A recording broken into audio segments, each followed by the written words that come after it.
to spotlight these key water issues in the state, including social and environmental justice issues that inextricably are linked to water and now woven into the plan. And then to recommend, and that's why we're here this evening, necessary changes and new ideas to elected officials and key leaders in the state of Illinois. I view the state water plan update as a blueprint for future water resources development legislation in Illinois. So to recap, these key water topics and associated topic issues selected for the update of the plan include, as we can see on the screen here, water quality, climate change, integrated water management, long-term funding, water sustainability, issues with Lake Michigan, flood damage mitigation, aquatic riparian habitat, water use laws and regulations, navigation, erosion and sedimentation, data management, and finally recreation. So thank you for your participation again in this effort. This outreach effort is being recorded. This outreach session has been divided into 4 breakout rooms or calls to allow you to learn more about specific water plan recommendations and to offer comments and insights on these topic recommendations included in that breakout room. The more detailed and specific that your comments are, the better. You may change breakout rooms at any time. All breakout rooms and their associated call-in numbers and meeting codes are included on the Illinois State Water Plan Task Force webpage. If you do not already have those numbers, a simple Google search of Illinois State Water Plan should take you to the State Water Plan Task Force page, and there you'll find that provides all of the outreach and connection information. Please click on the red text for the breakout session today, and you will be connected to that virtual room. Each breakout session will have a discussion leader, and each session will last approximately 40 minutes. At the end of the breakout sessions, we will reconvene back on this call, and we'll hear session report outs from each of the breakout session discussion leaders so that we can collectively hear what was shared during those individual breakout sessions. Remaining on this call will place you into breakout room number 1, covering integrated water management, Lake Michigan, and water sustainability. Breakout room 2 covers water quality, long-term funding, and aquatic riparian habitat. Breakout room 3 covers Illinois water use laws and regulations, navigation, recreation, and erosion and sedimentation. And finally, breakout room 4 will cover the topics of climate change, flood damage mitigation, and data management. To provide everyone in your breakout room the opportunity to share during the allotted time, it would help if you would please type your comments and questions into the chat box, and the host will share the comment and/or unmute you if necessary. When you enter the breakout session, please type your name into the chat box. If you have more to share than time allows, please provide written comments on the outreach survey available or on the Illinois State Water Plan Task Force webpage by emailing your comments to dnr.owrplanning@illinois.gov, and that link is also provided on the task force webpage. Public comments can be submitted through June 18th, and all questions and comments will be shared with the task force. So at this point, please select your breakout room now, and we will convene in 40 minutes. Thank you.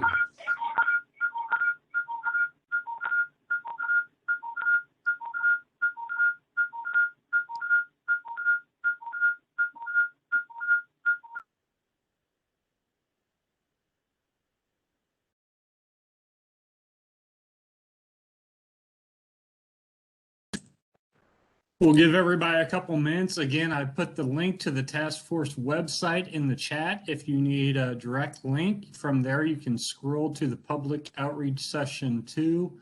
And as Lauren mentioned, click on the red text for whichever breakout room you would want to enter. Please make sure it's under Tuesday's session So if you're session 1, stay here. Session 2, session 3, and session 4. As a reminder, the categories or topics that will be in each break room are shown in the leftmost column. So again, we'll just pause a moment before we get underway to allow everybody to disperse into which breakout room they would like to join. We'll start up. Lauren, you think about in a minute or two? Yeah, that sounds great, Wes. Thank you.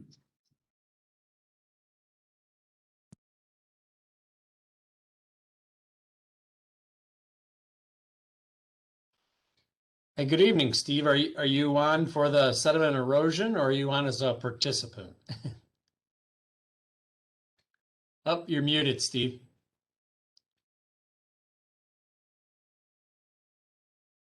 How's that? Ah, that's better. Thank you. Huh? That's good.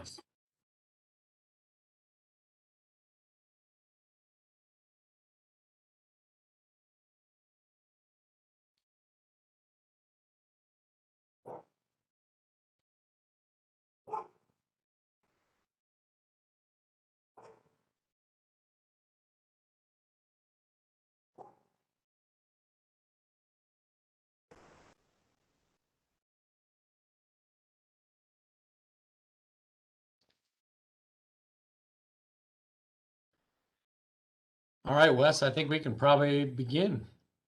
Sounds great. Well, I am going to stop sharing this screen and I will start just kind of sharing the slides that we used for our PowerPoint. So if you'll give me just a moment here as I switch between those.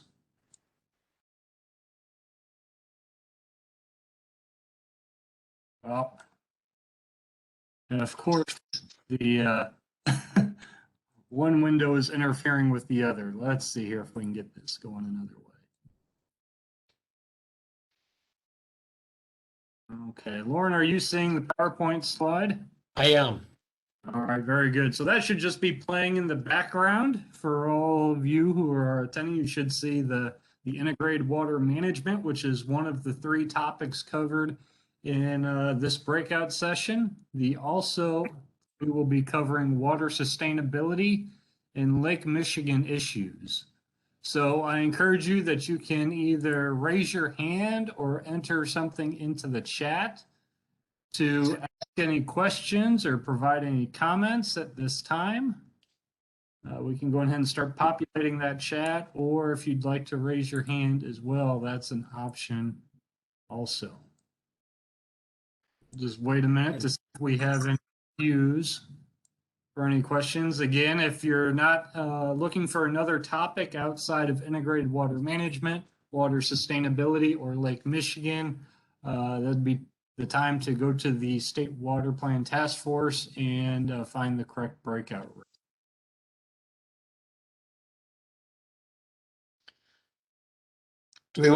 We could probably go ahead and I could start with integrated water management and just share kind of an overview of what we're showing here on the slides for draft recommendations, and then see if other folks have questions as we kind of step through that.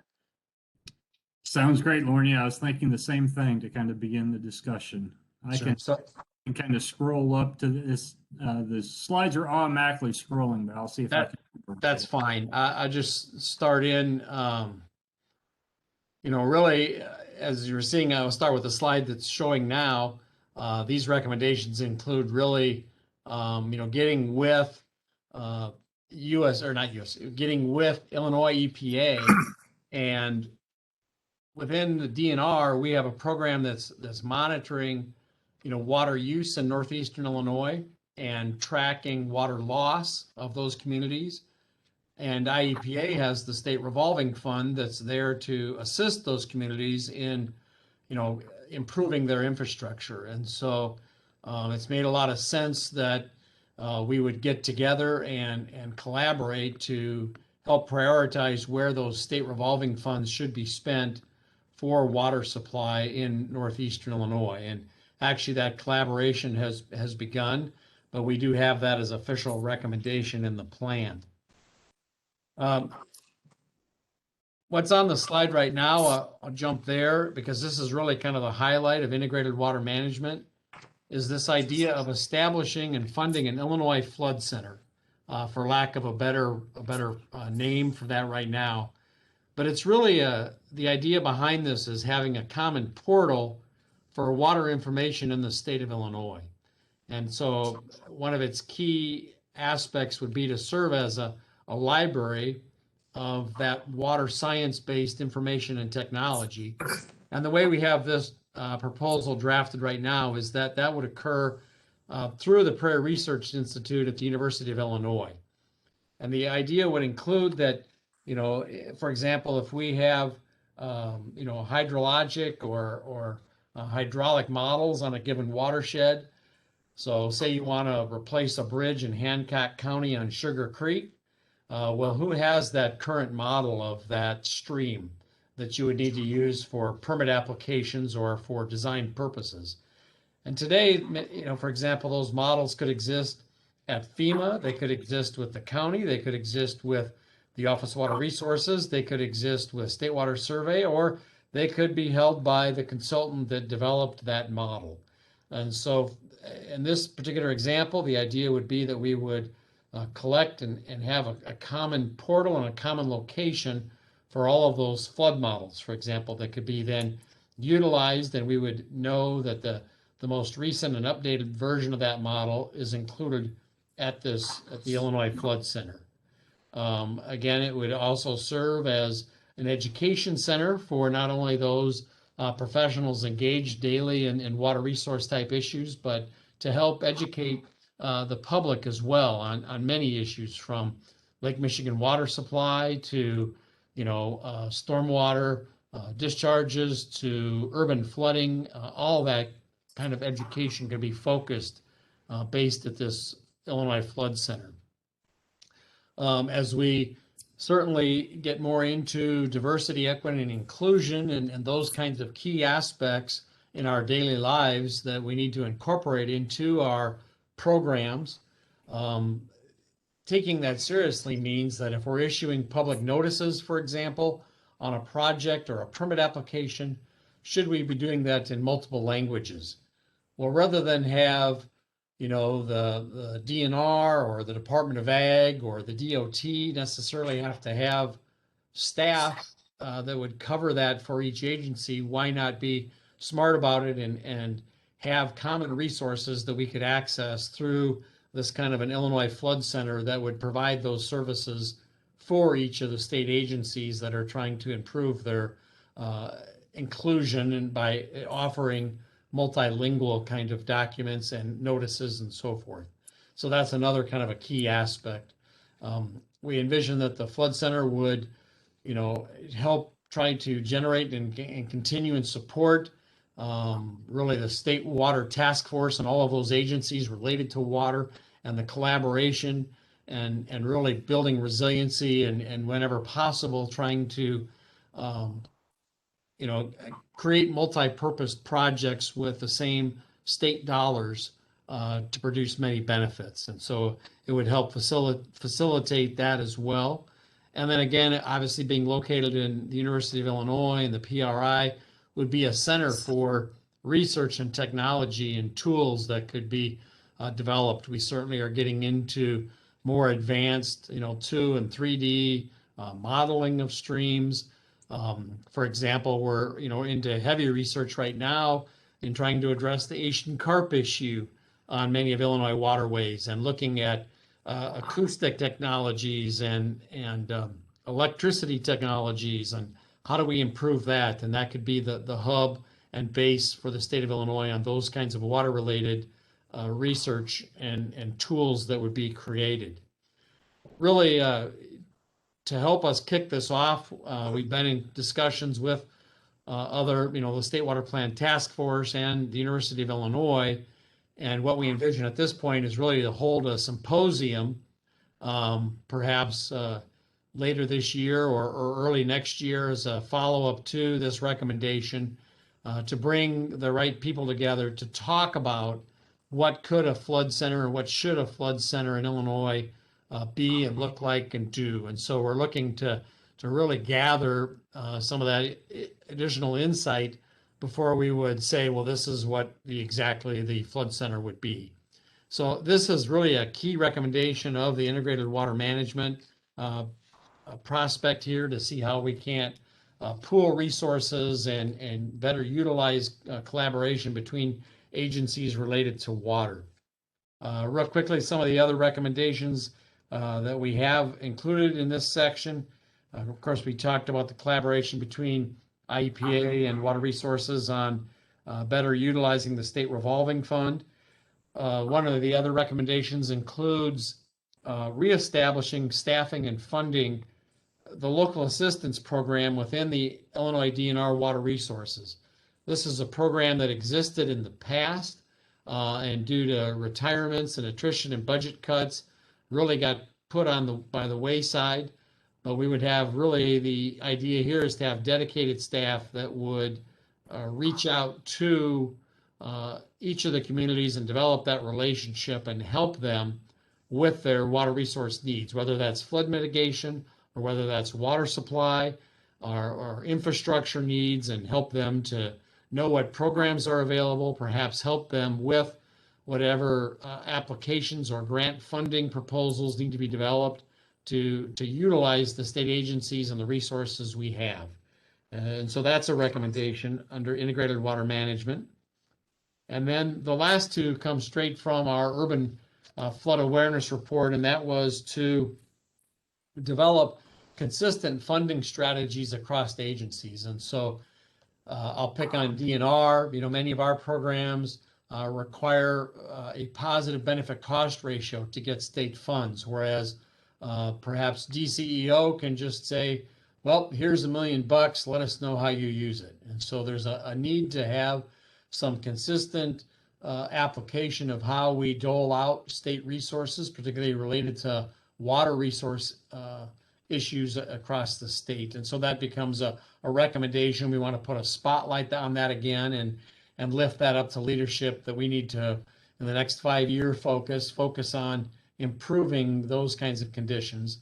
And then finally, re-expand or reinvigorate the Illinois Mitigation Advisory Group. And that really is a collaboration of agencies that look to, when we get disaster dollars, disaster mitigation opportunities from the federal government, how do we best prioritize and use those dollars to the states and community advantage? So those are the draft recommendations that have been developed under the integrated water management. Thank you, Wes.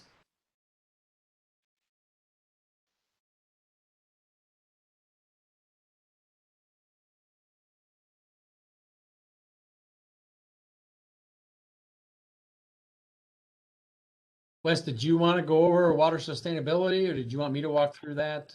No, I need to unmute my microphone again. I apologize. So thank you, Lauren, for going over the integrated water management. Again, just a reminder, you can pop a question in the chat or raise your hand if you have any questions. If you're on the phone, just feel free to kind of chime in. We have a pretty small group, so I don't think that'll be an issue at all. So water sustainability kind of held 3 major themes that we are looking at as we're looking at recommendations, including funding, stakeholder involvement and outreach, and planning and studies. So first up was funding. And under the Flood Control Act of 1945, the DNR actually has an opportunity to provide funding for water supply planning. That can come in terms of providing bathymetric survey for a surface water supply that is utilized by a community or another organization. That could be doing an analysis to determine whether their demand exceeds their supply available.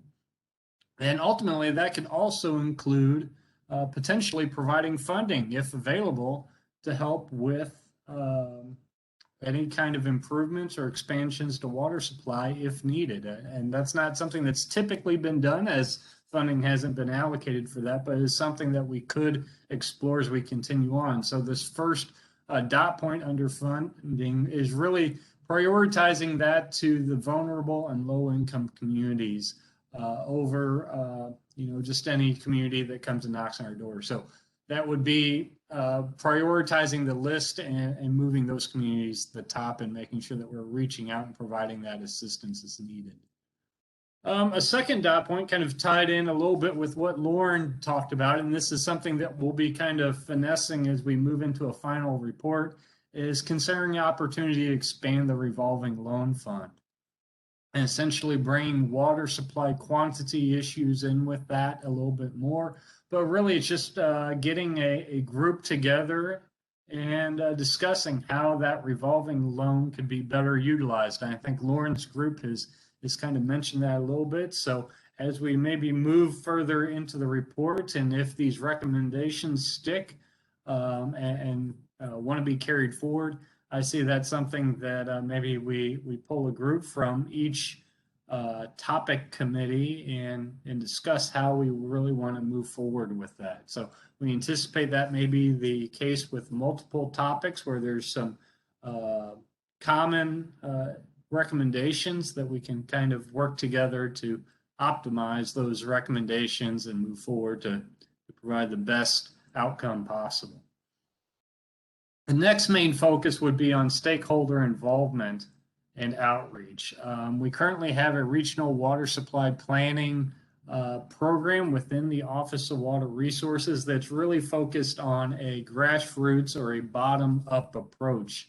And that's done by developing these regional committees. And currently we've had a good start and have hit the majority of the population of the state of Illinois, but we haven't hit all the geographic state. And actually we still have about half of the geographic state left to hit. So this is putting a priority to establish those committees where there's interest and where there's a desire to meet and discuss some water quantity issues. And also working with those stakeholders. And that essentially leads into the next dot point of developing regional emergency plans. So with that, we would work with those local stakeholders to find out where the critical necessities are, critical concerns are within the state, and work with those regional stakeholders to develop a plan. How are we going to deal with an issue if we run into a drought, say a flash drought like we did in 2012, or maybe a multi-year drought like we did back in the 70s, 50s, and 30s. So that's essentially being proactive in solving our drought issues, whether that's creating a backup source and having that ready, or knowing what source we may go to, or borrowing from another community that may have a surplus of available water supplies. So again, it's working through those regional committees so that they can come up with their solution and they don't have a solution put on them from above, whether that is state agency, a federal agency. And that essentially promotes staying away from mandating legislation and really reaching a sustainable solution without it being forced upon. So the more we can stay out of litigation is what sometimes occurs when water shortages occur. This would essentially sidestep that and allow us to be proactive in avoiding that situation. And the last dot point under stakeholder involvement and outreach is improving outreach of state agency roles. And I think there's often confusion among the public about what state agency do we reach out to for X, Y, or Z? Where does public health come in if I want to put in a well, versus when is IEPA involved when putting in a well, versus the Illinois State Water Survey or DNR. The goal of this is to provide some kind of public outreach and just a source of this is who you need to reach for various scenarios, whether you're putting an intake into the Rock River, or if you're drilling a well on your farm field for irrigation. Who do you need to be reaching out to, and what permits may you need, or what approvals do you need? So that's pretty simple, and something that we'll hopefully have worked up in fairly short order. The final point is plannings and studies. And this is where the bulk of our work will come in. And that's the biggest chunk of that is regular statewide supply and demand updates. So currently we have a statewide deep aquifer groundwater model that we use to evaluate supply and demand. We're refining a shallow aquifer model that is that can essentially evaluate supply and demand for the short or the shallow aquifers throughout the state of Illinois. Additionally, we have a number of communities that are on surface water, whether that be a reservoir privately owned or owned by that local entity, federal reservoir like Carlisle Lake, Lake Shelbyville, Wren Lake, or if it's off of a river such as the Mississippi or the Illinois River. It allows us to evaluate if a major drought or a drought of record occurred today. And we haven't seen one of those in 70 years is how far back we have to go to look at a major drought of record for Illinois. Allows us to put that in present terms, so we can look at that supply that they currently have and the demand they have based on their current water uses and demands, but look at that climate scenario from a historic drought and apply that to all the water sources we have, compare that to the demand, and see how these communities will fare, or how water uses will be impacted during a major event. And that's the case for surface. For groundwater, it may not even be a major event. It may be how much water do you have going out 20, 30, 40, 50, even 70 years? Do you have an issue in 70 years? It may not be a big deal today, but knowing that some communities may have a 30-year supply and there's a 10-year design phase and a 5-year planning phase to go along with that, construction, you'd be amazed how quickly time can creep up on an entity when they find out they are in short supply, particularly as it pertains to groundwater, is most likely the case for that to come about. The other thing we're talking about doing is making sure that we're planning for climate change. And one of the major steps that we like to do is looking at our evaporation study. With climate change, we have higher temperatures. We anticipate we have much higher evaporation rates. Right now, unfortunately, our studies are based off a 1950s report on evaporation. While it's only a small component, it's an important component when we look at surface water analysis. So that's just one of some of the parameters we may be evaluating that we need to restudy because they're out of date. And that can include maybe not even a current day look, but also a future or climate trend analysis of what we can expect in the future. So our goal is to update that evaporation study and also discuss if there's other studies that need to be updated to include climate change. Of course, demand uses already have climate change, and we've kind of accounted for that in our demand, but there's some supply issues that don't, that we need to. Another recommendation we have is improving high capacity well water use reporting. We have a number of communities, but also we're seeing increasing use of irrigation throughout Illinois, and there's a few hot spots in Illinois where we're really seeing a boom in irrigation. And we're not wanting to restrict that use, but we are wanting to make sure that we can evaluate the sustainability of that, and working with our stakeholders to get good data, so then we can look out again that 20, 50, 70 years to say, is this sustainable, or can we let the stakeholders know, hey, this is going to work for 10, 15 years, but after that, you're going to run out of water. So let's figure out how we can make this sustainable, or how this region can have a sustainable irrigation. So improving high capacity well water use reporting is the first step in doing that and ensuring that we have sustainable water supplies throughout the state of Illinois.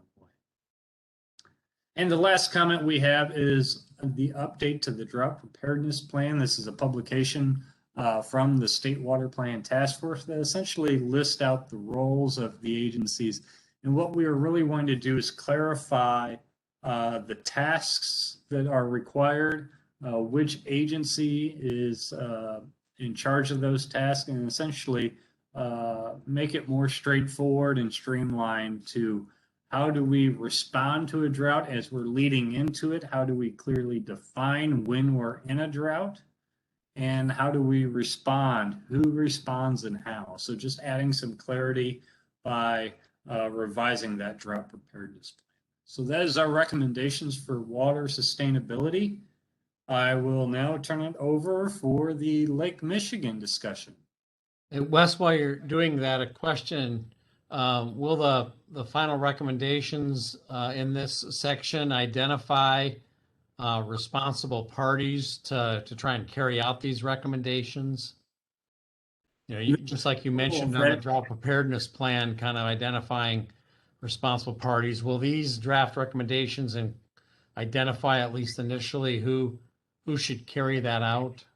Not necessarily who will carry it out, but who will be responsible for making sure it is carried out. So that may not be the entity that has to do it, but it's maybe the entity that will make sure that that's taken forward. Thank you. Mm-hmm. And with that, we will move on to our Lake Michigan topic. As I try and advance the slide here, again, this was set to auto scroll, so you have to be patient with me as I try to, there we go.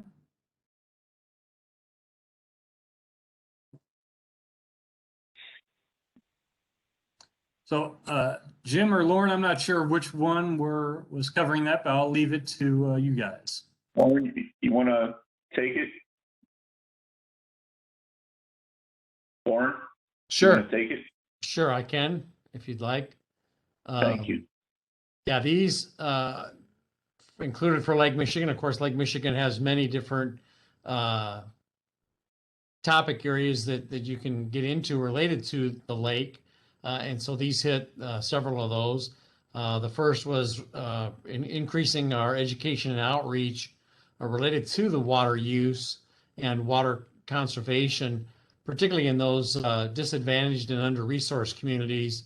They tend to be some of the have the worst conservation just because of lack of education and understanding there. So definitely a push to try to make improvements in that regard. Really, and the second recommendation hits pretty hard to the comments that we heard during the first public outreach and we shared that we were going to be developing this kind of a recommendation, but working to simplify and improving the annual water use reporting and that submittal process. And as part of that, that includes an intended shift from metrics that are fiscal based, non-revenue water type metric back to a volume based metric for the water that comes in or is lost in the system. So that we heard that message delivered loud and clear in the first outreach, that improvements are needed there to make the world a better place tomorrow for those that use Lake Michigan water. And so that is definitely part of the recommendations being lifted up in the State Water Plan. Really, we're looking also then to expand that program. And as we've mentioned before, back on the integrated water management and that collaboration with collecting water loss data and tying that into like the state revolving fund or other opportunities for communities to make necessary improvements to their water supply or their wastewater systems. The idea here would be to have dedicated staff that would have that direct working relationship with each of the Lake Michigan water allocatee permittee communities to see where we're at on their water system improvement plans and how we can assist that community in pressing forward to implement those plans. The last recommendation shown on this slide includes establishing grant funds criteria under that state revolving fund operation to really help those under-resourced and disadvantaged communities to implement their plans. And so, you know, that's the challenge we have, that some of those communities that have the worst of the infrastructure, you know, have difficulty, number one, applying for those kinds of grants or understanding what dollars are available to them, and or then, you know, if it's a loan, you know, being able to repay those loans. And so this really gets to a discussion of when is a community really in need of perhaps more of a grant than a loan. And so I know Illinois EPA has already given this issue significant thought as well.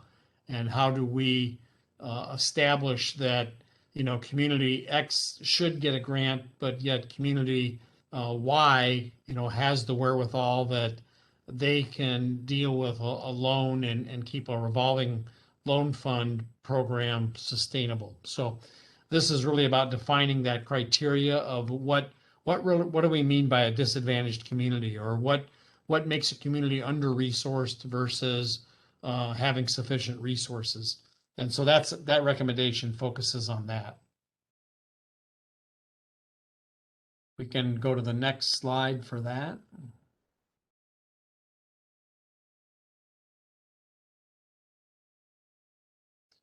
So this really gets into the economics and the economic engine that Lake Michigan is, and the resiliency that we need to be able to maintain on the lake.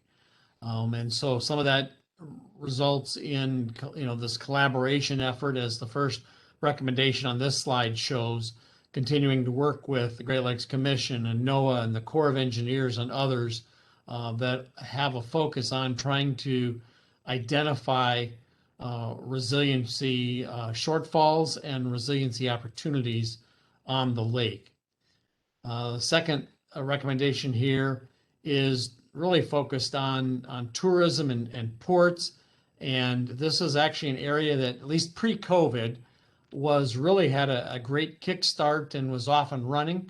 COVID obviously put a damper on some of that, but the interest of the cruise industries and the tourism industries remains. And we're going to see expanded cruising on the Great Lakes and opportunities being offered by many of the cruise industries.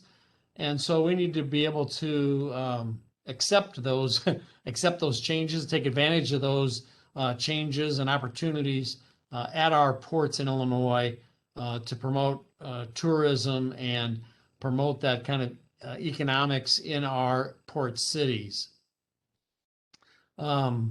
The next, and now I've lost what the next recommendation was there. Thank you, Wes. This third recommendation comes in identifying really to the Great Lakes region that the St. Lawrence Seaway is not the only in and out to the Great Lakes, that the Great Lakes has a west door, and that goes to the Gulf of Mexico and beyond, and that is via the Chicago area waterway. And so it's really promoting that concept that, hey, we have another way into the Great Lakes. And really, with the changes we've seen occurring on the Mississippi River and the Illinois waterway, and the opportunities that are being presented with container on barge shipping that makes transport of, say, weed whackers and Barbie dolls more viable than just scrap metal and jet fuel on the Illinois waterway. And so that recommendation is really to promote that idea that hey, Great Lakes region and Canada, we do have this opportunity to connect to the Gulf of Mexico and beyond via this the Chicago area waterway. The fourth recommendation there is to continue to develop the potential for green energy, the offshore wind energy and wave generation on Lake Michigan. The Office of Water Resources has already begun to do work to define kind of those red, yellow, and green zones, like a stoplight for where we may want to consider those kinds of technologies. The next recommendation includes really that to enhance and restore coastal habitats, particularly on those areas that are publicly owned, and where we can improve wetlands that are connected to Lake Michigan as well. And again, there's opportunities there through some of the other federal agencies to do that. And then finally, kind of tying into what we talked about there with the cruise industry, we really want to work to improve the economic viability and capacity of our port communities and those harbors to promote that economic development and to engage the communities in those opportunities. So that covers a wide gambit of recommendations on Lake Michigan, but of course, Lake Michigan has a wide variety of uses and opportunities. So with that, I guess I would open to see if there's any other comments or questions really on any of those key areas that we've hit on for integrated water management, water sustainability, or Lake Michigan. And I think, Wes, I'm not sure if we have only just a couple of minutes left here before we reconvene. Yeah, I show that we have about 4 minutes, Lauren. I do have a comment down here from Dean. Great deal in media on Asian carp, Brandon Road, and who pays? Feds do not commit to funding all. Question is, who pays the state max related? Sure. And who pays for invasive species control with the state? That's a great question. And actually, I'll start by saying right now we have an opportunity with the infrastructure bill before us that the states, Michigan and Illinois, are going together to see if we can't create a proposal to take advantage of that infrastructure bill that might be tied to Brandon Road. Absent that, we are moving ahead with collaboration with the states and provinces to talk about that very issue. Because if we're going to go for full federal funding, like we've done on the Sioux locks, we need to do that as a region and speak with one voice that we are unified for that request to Congress. If Congress tells us no, then that same collaboration with the states will outline how we work to share support for the non-federal share of Brandon Road. And that said, I will also share that through the design process, we're into some serious value engineering of what was initially proposed for Brandon Road and how we might serve to optimize the gauntlet that we need to create there at Brandon Road for the invasive carp, while being able to perhaps drastically reduce some of the costs that were associated with the 5% level of design at that. And so the design team's already begun some significant discussions related to how we can significantly drop the costs. And of course, that would significantly drop costs for the non-federal sponsor as well.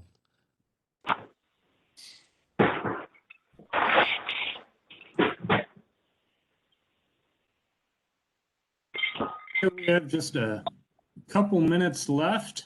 I don't see any hands raised or any last questions. I'll just give one more minute. We only got a couple before reconvene at 6:50 for the wrap up.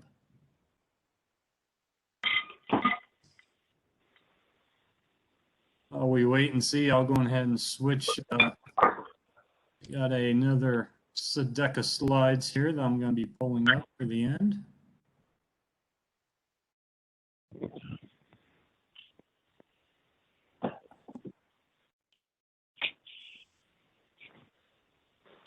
Wes, this is Austin Omer with Illinois Farm Bureau. Can I ask a question real quick? Of course. I saw on the planning and studies part on your slide a lot about drought and then also climate change.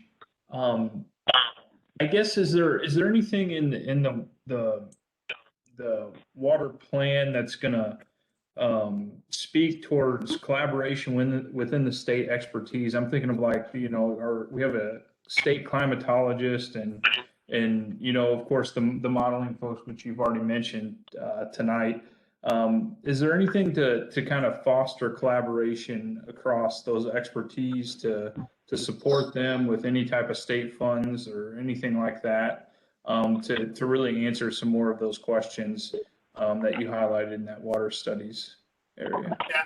Great question. Actually, that's one of the things that we're currently doing right now. And while I mentioned the regional stakeholders, what I didn't mention is the technical advisory panel that supplements that stakeholder group.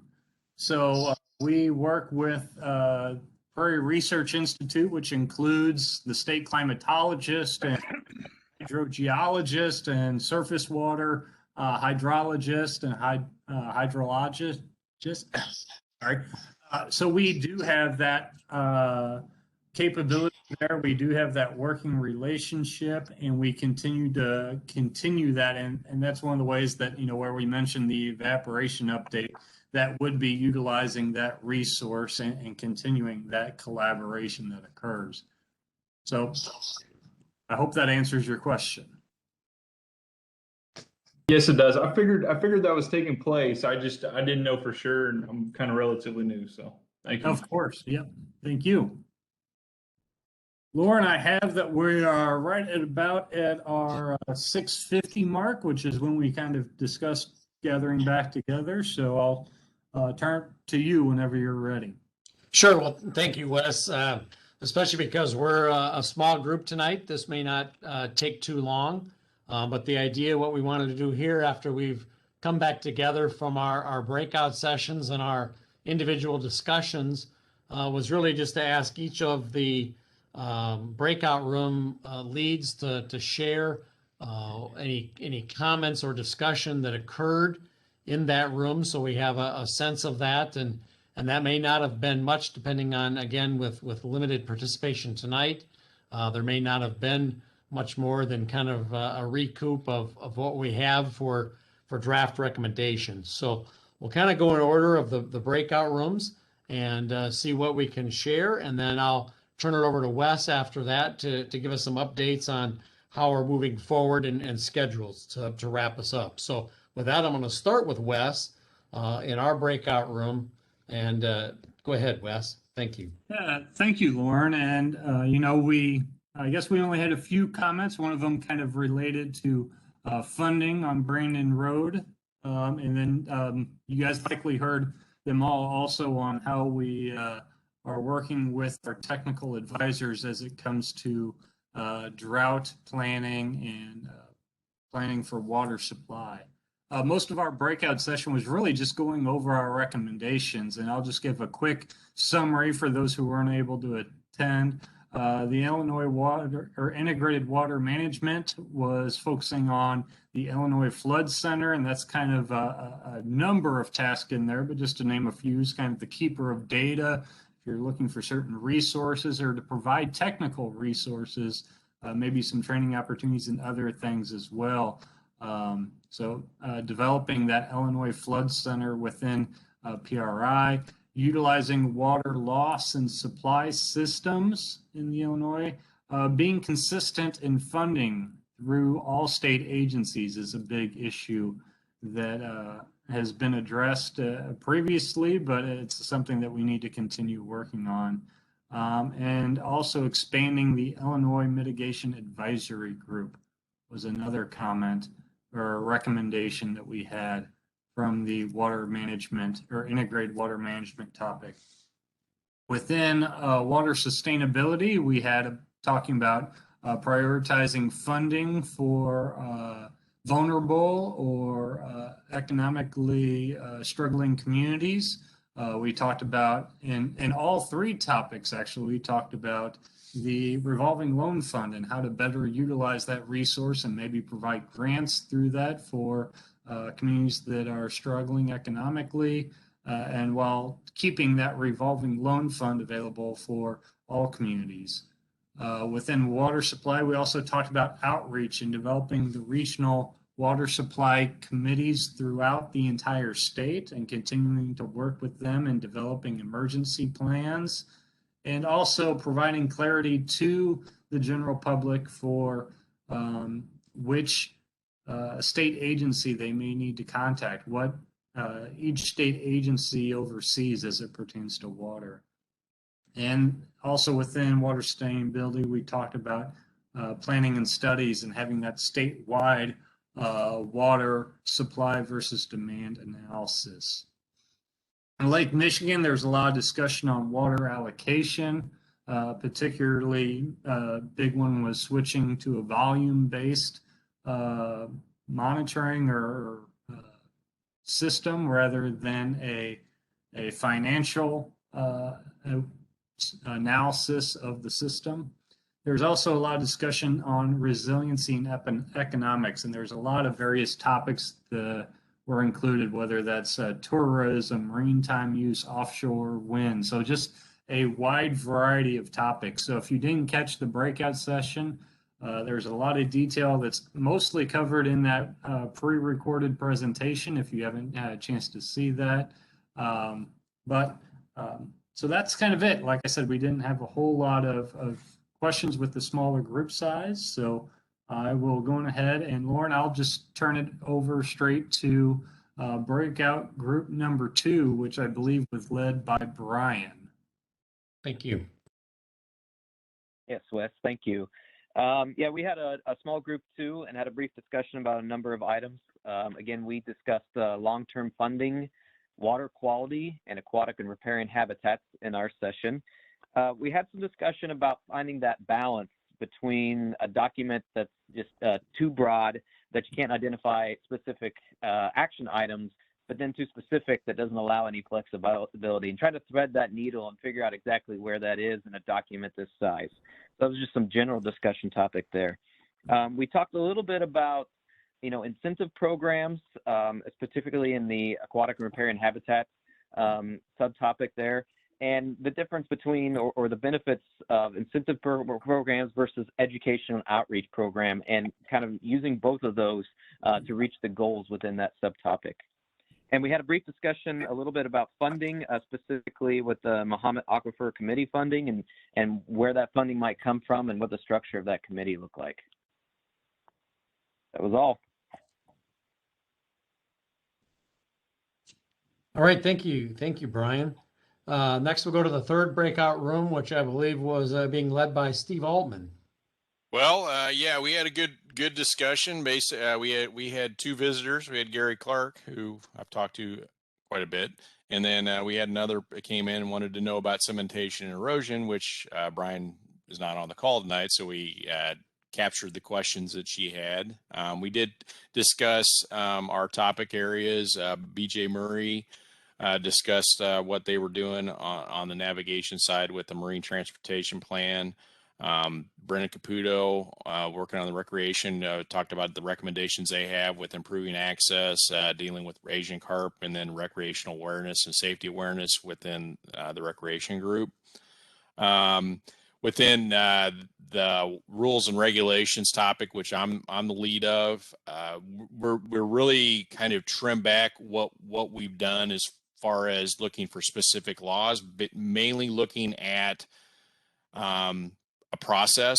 I think one of the things when we got into our, especially before, in our topic meetings, is that that every group here needs to intersect with us at some point, and looking at, especially with regard to recreation and public waters, some of the laws that we have, or some of the case law we have in place, looking to see what the process is going to be if you do want to make a change. In a lot of cases, Illinois has existing law or existing case law. You may need to amend it, or you may need to go to court to make a change. So it'll be a big focus going forward with the report for us to be kind of a tool for all of the groups if they need to look for change in rules, change in regulation, to kind of have a common process to do that. Because I think what we're starting to see, especially with recreation and some of the stuff we were dealing with that we got in the last outreach session, I think we've had some discussion with some lawyers. We got an opinion today from a law professor at U of I, and as it boils down to it, is that our the way we deal with public waters now is based on case law, and case law supersedes opinions until it goes to court. So other than that, it was a very small group. By the end, there's only 3 of us in there. So hopefully we'll have more tomorrow. Very good. Thank you, Steve. And the fourth breakout room, Tara, can you give a summary of what occurred in your breakout session or what you covered? Well, to be honest, we had no one attend our meeting. So number 4 was not the lucky number tonight. But if people had come, we were going to talk about climate change. And just for those that didn't get to attend all the meetings, I'll just give a quick overview. But for climate change, we're going to be talking or recommending flash drought impacts, as well as rainfall seasonality and changing land use impacts on the water cycle and climate change.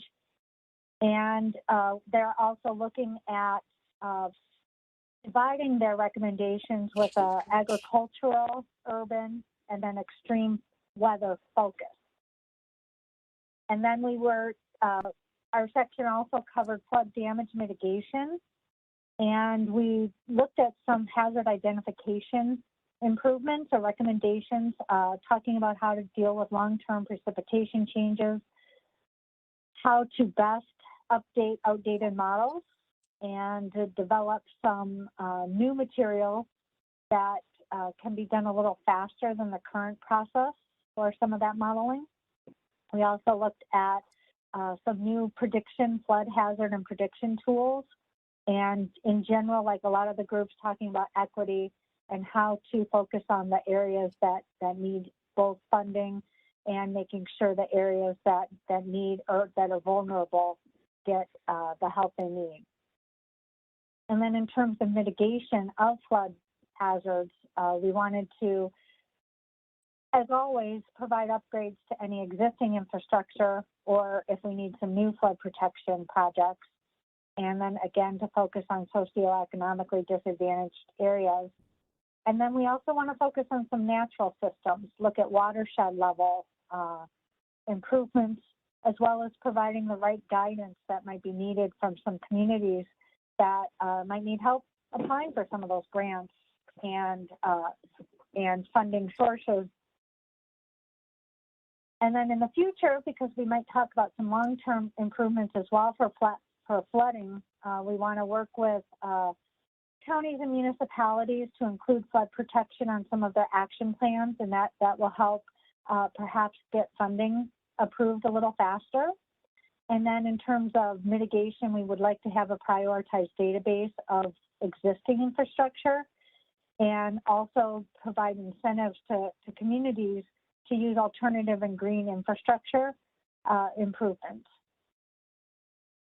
And then our third topic for the fourth session was stream data management, and they're talking about how to group stream flow data for all kinds of different projects. The typical ones would be navigation, water sustainability, droughts, floods, water quality, but how to add some stream gauges in some smaller watersheds, and then to maintain the long-term stations and make sure that and to stop of eliminating some of those shorter tube stations.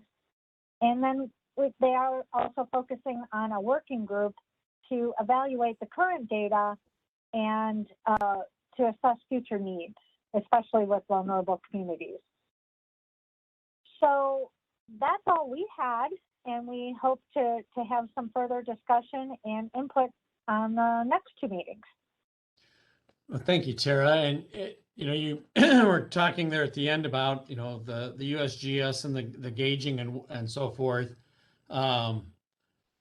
We have reached out to the to USGS because of right now they have this, opportunity that the Illinois River was identified as one of the 10 watersheds across the state that gets special funding and a special look by the USGS to evaluate really a wide gambit from water quality to sedimentation to, invasive carp concerns. And so we've reached out to the USGS to see how you might want to incorporate what they have planned and what they're hearing from their own outreach efforts, how we might want to incorporate that into the state water plan as well. So thank you for that nice transition and a reminder about the fact that we are collaborating with the GS and this unique opportunity that's made available in Illinois at this time. So with that, we're a little bit after 7 o'clock. Thank you everybody for your time and contributions this evening.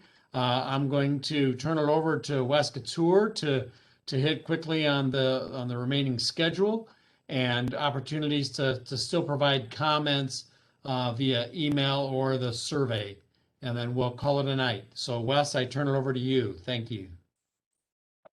Thank you, Lauren. I just want to point everybody back to our State Water Plan Task Force. This is really the hub to find information or provide information.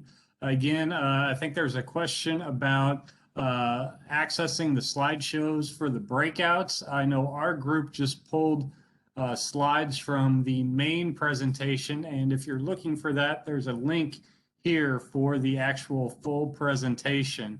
If you'd like to download the slides for the full presentation, if you saw slides during these breakouts, I'm assuming they likely came from the full presentation, so you can download that here. Again, if you didn't watch the pre-recorded video, you can watch the recorded video here or download it here. Additionally, if you're looking to provide comments, we mentioned, but the public survey link is provided on the website, as well as an email link if you'd prefer to send an email.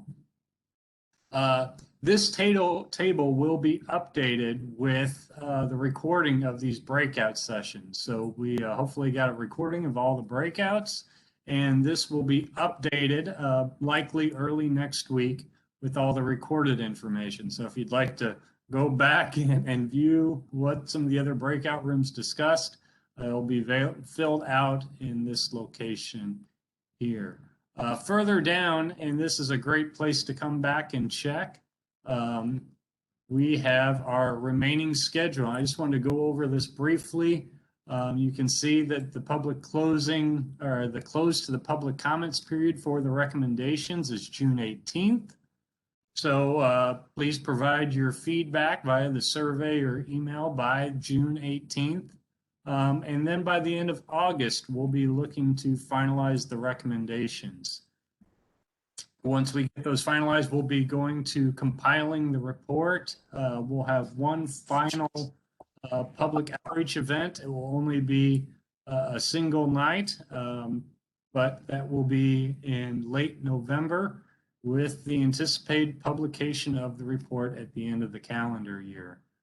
So with that, and I'll echo Lauren's comments of thank you for joining us. We appreciate any and all feedback. So please don't hesitate to share if you didn't get a chance to tonight also, or in addition, but with the survey.